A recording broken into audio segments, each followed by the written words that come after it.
Katatapos ko lang mag-repair. Ayan. Hirap talaga mga kamaster kapag tayo lang. At least alam na natin.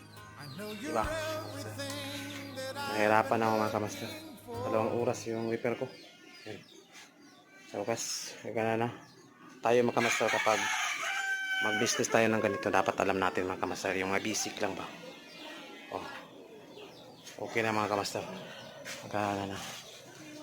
Kapag kayo magplano ng mag-business, maganda na kayo. Ayan. Kapag pumasok kayo ng business na ito, kasi hirap talaga pag hindi ikaw ang tumingin. Umasa lang kayo sa technician. Hirap. Malulugi kayo dito. Ayan. Pag-isipan muna kapag mag-negosyo kayo ng business. Ayan. Tatapos ko lang mga kamaster. Repair.